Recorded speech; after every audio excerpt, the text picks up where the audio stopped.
Hey, Arcturus here. Today we're looking at a Lego icon set, the Tudor Corner. This is part of their modular building collection and is set 10350 and comes with 3,266 pieces and several minifigures. It builds this nice Tudor Corner house shop area and is quite fun to put together. If you like their modular buildings, I think you will like this set. Here we have the built Tudor Corner. I've placed all the minifigures out in front, but there's plenty of room to put them inside. I just think it looks more lively as a street corner with them out here. You do get some nice little additions, like this little railing section here, as well as this bicycle with basket, in which I've placed one of the cat figures.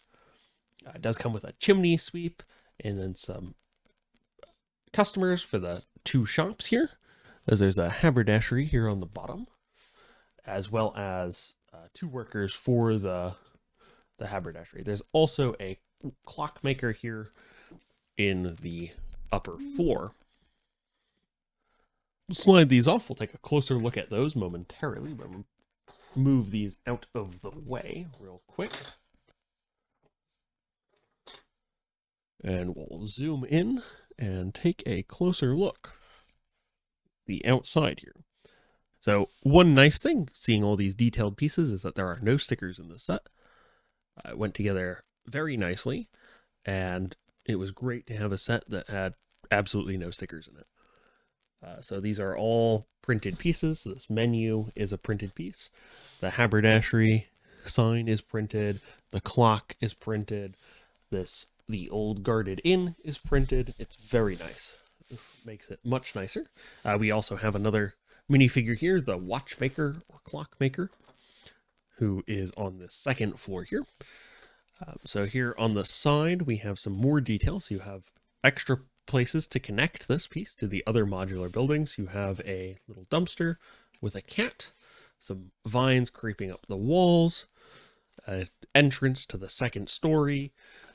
From the outside, you also have a small door here on the back as a back entrance to the old guarded inn. You have a balcony up here for the top story. Nice flat brick here. They didn't add too many details here because it is part of the modular building set, so it is designed to be connected, as well as those two connection points on the base here. And then you have just a nice lamppost and a small hat shop here. This does have two chimneys on the roof. We'll adjust that so you can see them.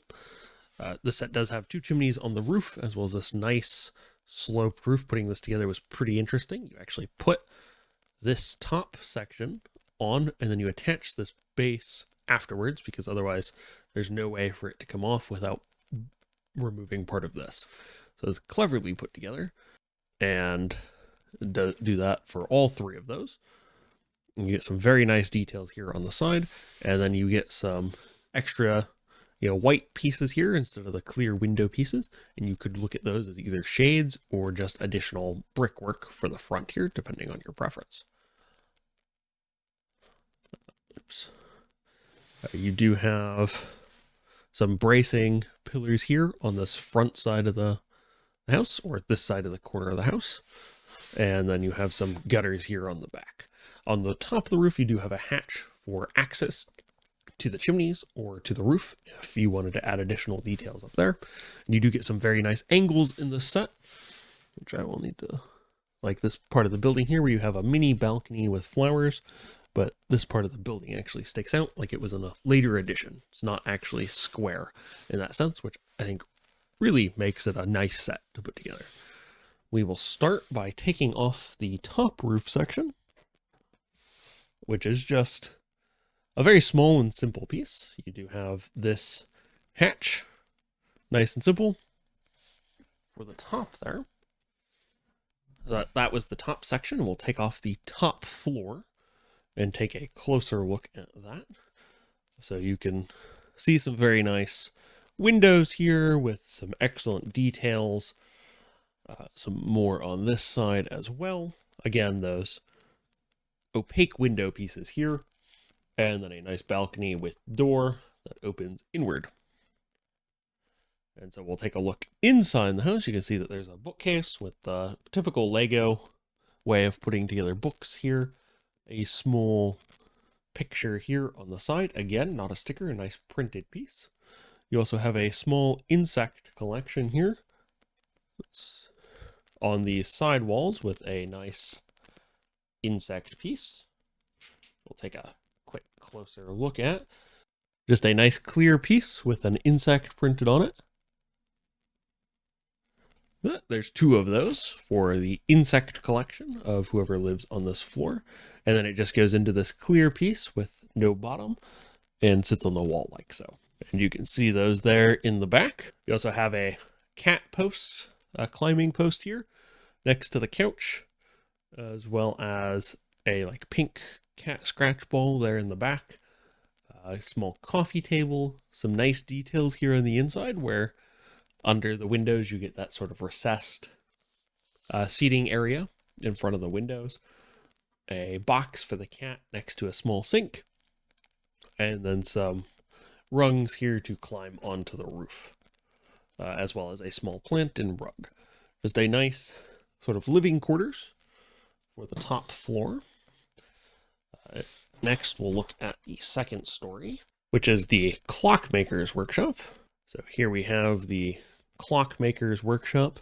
You get a nice table here with magnifying piece to kind of show where he's working on things, as well as several different clocks on the various walls. You also get a sand timer here on that workbench there. You get a nice rounded window here, which is cleverly put together. It does, of course, use the square pieces, so it adds a little bit of angularity to it, but it is otherwise round for the actual Lego piece here. Some extra detailing to kind of break up with a blue here on the side. And some pillars here for detailing to the outside of the house, which works quite nicely. Then you also have a stair going up to the next floor for that living area, as well as plenty more clocks here on the other side of the house. A couple different styles of grandfather clock. See all 3 of those. Just a very nice little clockmaker's workshop, a little rug to give it some direction, and of course a door for the staircase there on the side, and a little storage area here with vacuum cleaner. Which is a nice little addition to what would be in one of these sort of houses. Oddly, one thing I don't quite understand is you do have this hatch here that goes to the next floor. And I don't quite understand why it's here. It doesn't open all the way, and there's no way for it to lead up to the next floor or down to the floor below from this hatch. So I'm not quite sure why they added this here, but it's there. As you can see, when we look at the base here, it goes into a little kitchen area.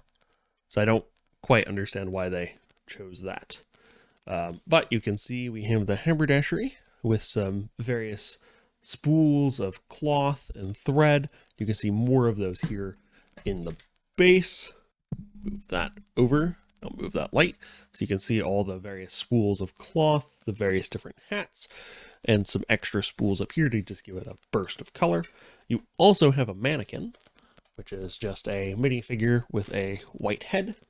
And we can look at that a little closer when we look at the rest of the minifigures. And then you also have several different hats here on the wall. And some umbrellas and some nice tiling on the inside. You could have the minifigure set there. There's a stud behind the cash register. And you could also replace the mannequin with another minifigure if you so wished. And the door does open out, and you get this very nice glass or clear storefront, or what would be glass, but nice clear storefront so that you can look in from the street. You also get a nice window here on the side for the Old Guarded Inn. The Old Guarded Inn is this section. You get a nice little extension here for a seating area, and then a bar with some breakfast food there. You get another menu piece and some nice detailing on the inside for the bar area, as well as room into the kitchen here in the back, as well as this nice kitchen vent to pull any smoke or out of the building, which is a nice touch of an addition. It does not actually have a door there. As you can see in the upper corner, it's just a doorway. In the back, you do have that back entrance to the building, which sticks out there, as well as a small bathroom area. And you can actually access that bathroom area by coming over to the stairs and grabbing this one stair that's different, because that lets you lift up the whole thing and take it out, and then you can access the bathroom area. Just a nice little way to put this in.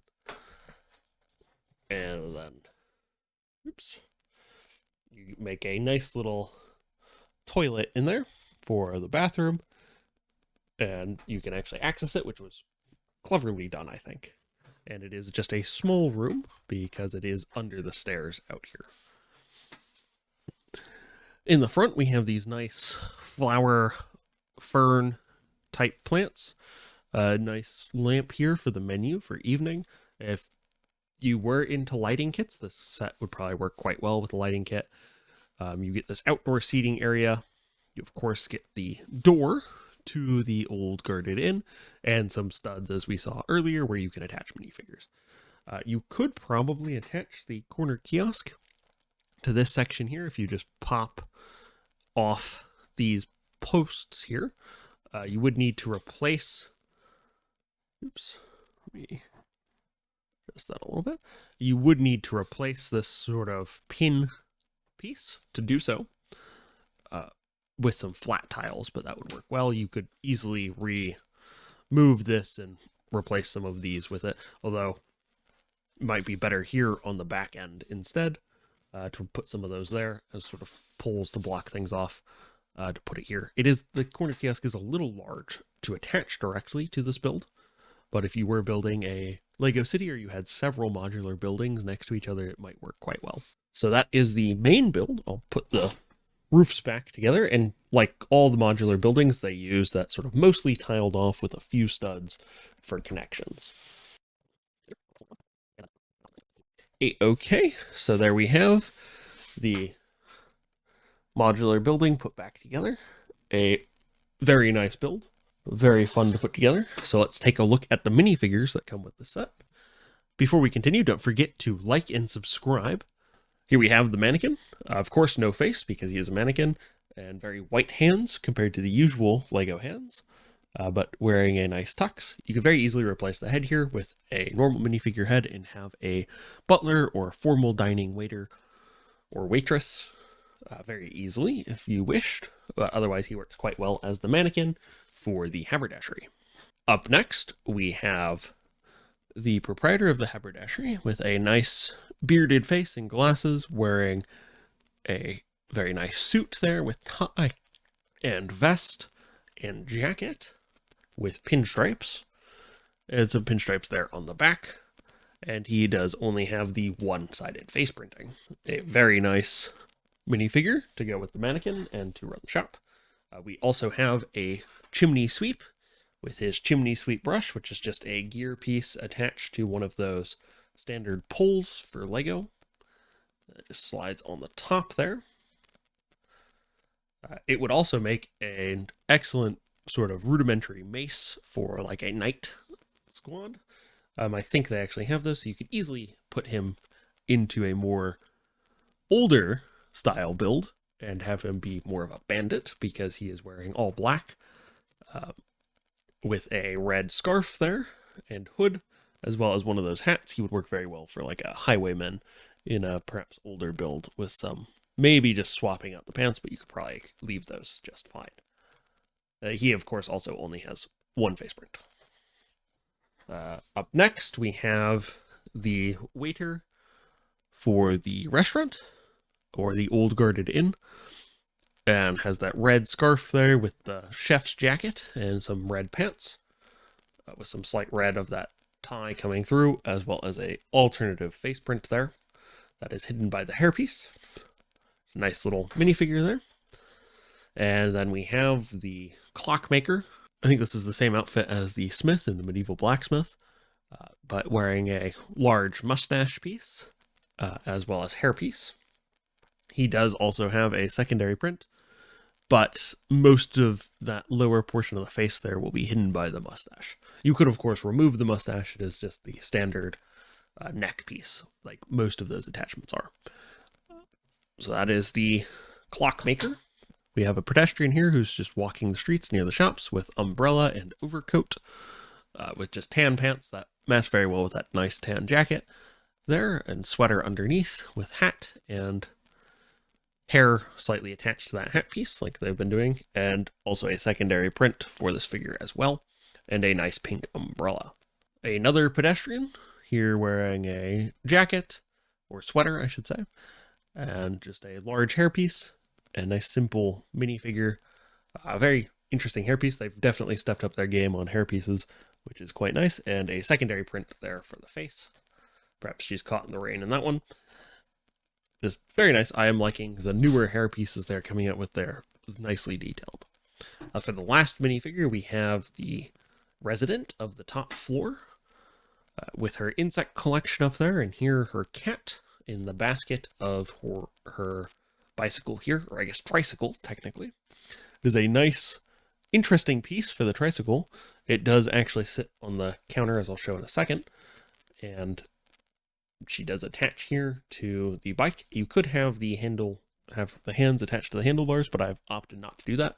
And the legs just slide over the bicycle here, so you don't even need an actual like seat piece to connect them. They just slide on there.